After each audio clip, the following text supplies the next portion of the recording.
ನಮಸ್ಕಾರ, ರಿವ್ಯೂ ಚಾನಲ್ಗೆ ಸ್ವಾಗತ. ನಾನು ಸೌಖ್ಯ ಗಾಂವ್ಕರ್. ಎರಡು ಪ್ರಮುಖ ಪಕ್ಷಗಳು NDA ತೆಕ್ಕೆಗೆ ಬೀಳೋದು ಖಚಿತವ. ಈಗ ಅಂತಹ ಬೆಳವಣಿಗೆಗಳಾಗ್ತಿದ್ದಾವೆ. ಮೋದಿ ಸರ್ಕಾರ ಮೂರನೆಯ ಅವಧಿಗೆ ಮತ್ತೆ NDA ಮಿತ್ರ ಪಕ್ಷಗಳ ಸಹಕಾರದಿಂದಾದರೂ ಸರಿ ಅಧಿಕಾರಕ್ಕಂತೂ ಏರಾಗಿದೆ.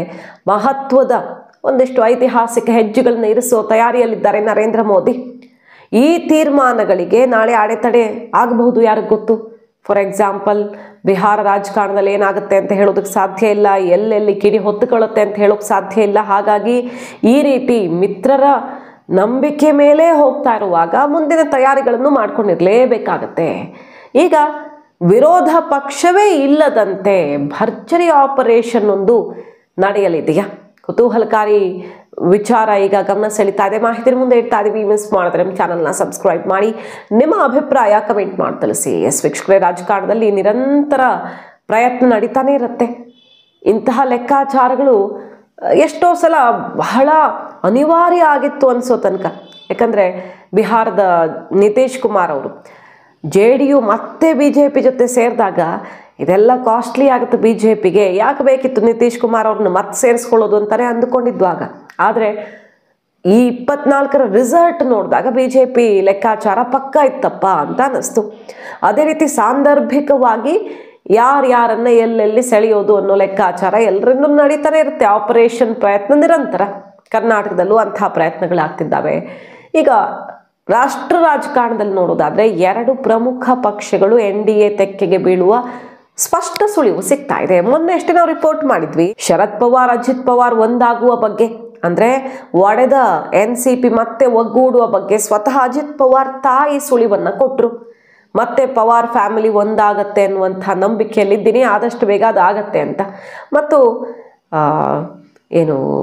ಅಜಿತ್ ಪವಾರ್ ಬಣದಲ್ಲಿರುವಂಥ ಪ್ರಮುಖ ನಾಯಕರುಗಳು ಶರದ್ ಪವಾರ್ ಅವ್ರನ್ನ ಹಾಡಿ ಹೊಗಳಿ, ಅದು ಯಾವತ್ತಿದ್ರೂ ನಮ್ಮ ಪಕ್ಷ ಅಥವಾ ಅವ್ರು ನಮ್ಮ ಗುರುಗಳು ಅನ್ನೋ ರೀತಿಯಲ್ಲೆಲ್ಲ ಬಹುಪರಾಕ್ ಹೇಳಿದ್ದು ಕುತೂಹಲಕ್ಕೆ ಕಾರಣ ಆಯಿತು. ದಿಢೀರಂತ ಡೆಲ್ಲಿಗೆ ಹೋಗಿ ಶರದ್ ಪವಾರ್ ಅವ್ರನ್ನ ಅಜಿತ್ ಪವಾರ್ ಭೇಟಿಯಾಗಿ ಬಂದಿದ್ದು, ಇದೆಲ್ಲದರ ಸುತ್ತ ಅಜಿತ್ ಪವಾರ್ BJP ಜೊತೆಗೆ ಕೈಕುಲುಕಲಿದ್ದಾರೆ ಅನ್ನೋ ಸುದ್ದಿ ಬಂತು. ಯಾಕಂದರೆ ಮೋದಿ ಅವರು ಕೂಡ ಶರದ್ ಪವಾರ್ ಅವರನ್ನ ಬನ್ನಿ ಅಂತ ಆಹ್ವಾನಿಸಿದ್ರು. ನೇರವಾಗಿ 24ರ ಚುನಾವಣೆ ಬಳಿಕ NDA ಜೊತೆ ಬನ್ನಿ ಅಂತ ಕರೆದಿದ್ರು. ಆದರೆ ಅಂತರ ಕಾಯ್ದುಕೊಂಡು ವಿವಿಧ ಎಲೆಕ್ಷನ್ಗಳೆಲ್ಲ ಆದ ಮೇಲೆ ಈಗ ಅಸ್ತಿತ್ವದ ಪ್ರಶ್ನೆ ಬಂದಿದೆ ಶರದ್ ಪವಾರ್ ಬಣಕ್ಕೆ. ಈಗ ಮೊನ್ನೆ ಮೋದಿ ಅವ್ರನ್ನ ಭೇಟಿಯಾಗಿ ತೋಟದ ದಾಳಿಂಬೆಗಳನ್ನೆಲ್ಲ ಗಿಫ್ಟ್ ಕೊಟ್ಟು ಬಂದಿದ್ದಾರಲ್ಲ, ಅದಾದ ಬಳಿಕ ಈಗ ಅಜಿತ್ ಪವಾರ್ ಬಣದ ಜೊತೆಗಿನ ಬೆಳವಣಿಗೆ ಸ್ಟೇಟ್ಮೆಂಟ್ಗಳು ಕುತೂಹಲಕ್ಕೆ ಕಾರಣ ಆಗಿತ್ತು. ಈಗ ಮತ್ತಷ್ಟು ಅಂತಹ ಬೆಳವಣಿಗೆಗಳಾಗ್ತಿದ್ದಾವೆ. ಬರೀ ಶರದ್ ಪವಾರ್ ಅವರ NCP ಮಾತ್ರ ಅಲ್ಲ, ಉದ್ಧವ್ ಠಾಕ್ರೆ ಅವರ ಶಿವಸೇನೆ ಕೂಡ. ನೋಡಿ, ಶಿವಸೇನೆ ದೇವೇಂದ್ರ ಫಡ್ನವೀಸ್ ಅವರ ವಿರುದ್ಧ ಯಾವ ರೀತಿ ಮುಗಿ ಬೀಳ್ತಾ ಇದ್ರು ಉದ್ಧವ್ ಠಾಕ್ರೆ.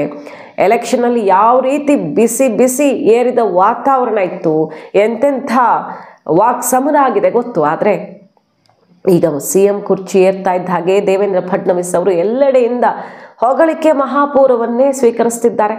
ಗಡ್ಚಿರೋಲಿಗೆ ಹೋಗಿ ನಕ್ಸಲ್ ಅಫೆಕ್ಟೆಡ್ ಏರಿಯಾ ವಿಸಿಟ್ ಮಾಡಿದಿರಬಹುದು, ಸ್ಟೀಲ್ ಸಿಟಿ ಸ್ಟಾರ್ಟ್ ಮಾಡುವಂಥ ಅವರ ಪ್ರಾಜೆಕ್ಟ್ ಕೈಗೆತ್ತಿಕೊಂಡಿರೋದಿರಬಹುದು, ಅದಕ್ಕೆಲ್ಲ ಬಹುಪರಾಕ್ ಅಂತಿದ್ದಾರೆ.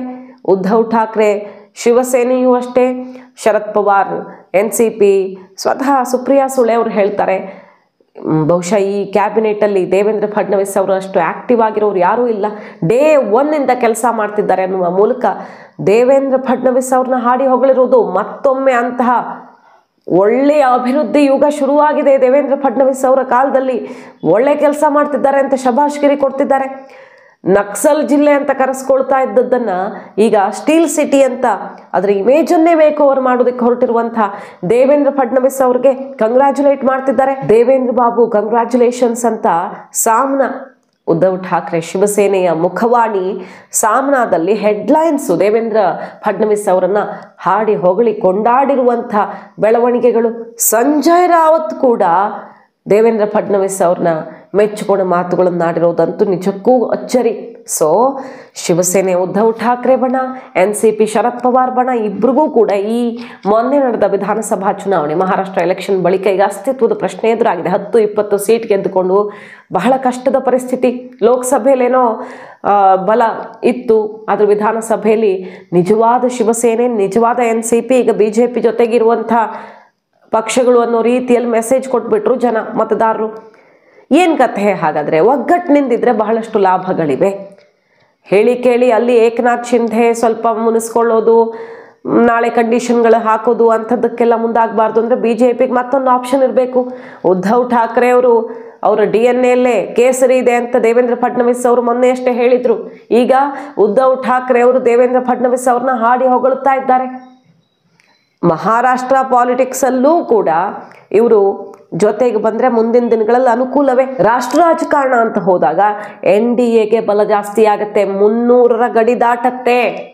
ಅಕಸ್ಮಾತ್ JDUದಂತಹ ಪಕ್ಷಗಳು ಏನಾದರೂ ಬಿಹಾರ ಎಲೆಕ್ಷನ್ ಆಗಿ ಸೀಟ್ ಶೇರು ಅದು ಇದು ತಲೆನೋವಾದರೆ ಅಥವಾ ಚುನಾವಣೆಯ ಬಳಿಕ ತಲೆನೋವಾದರೆ, ಹೊರನಡೆಯುವಂತಹ ಸಂದರ್ಭ ಬಂದಿದ್ದೇ ಹೋದಾದರೆ ಯಾರು ಗೊತ್ತು, ಎಲೆಕ್ಷನ್ ಆದಮೇಲೆ ರಿಸಲ್ಟ್ ಹೇಗಿರುತ್ತೆ, ಮತ್ತೆ JDU RJD ಕೈ ಜೋಡಿಸೋ ಚಾನ್ಸ್ ಇರಲ್ಲ ಅಂತ ಹೇಳೋಕ್ಕಾಗಲ್ಲ. ರಾಜಕಾರಣದಲ್ಲಿ ಎಲ್ಲವೂ ಸಾಧ್ಯ.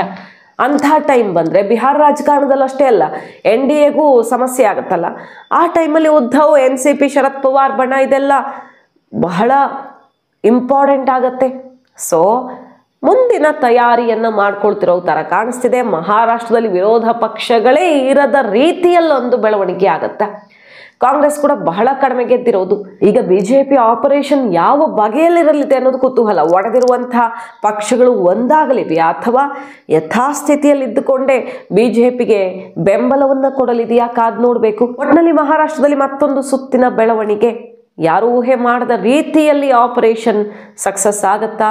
ದೇವೇಂದ್ರ ಫಡ್ನವೀಸ್ ಅವರು ಬೇರೆ ಎಲ್ಲರ ವಿಶ್ವಾಸವನ್ನು ಕಳಿಸ್ಕೊಂಡು ಮುಂದೋಗ್ತಾ ಇದ್ದಾರೆ.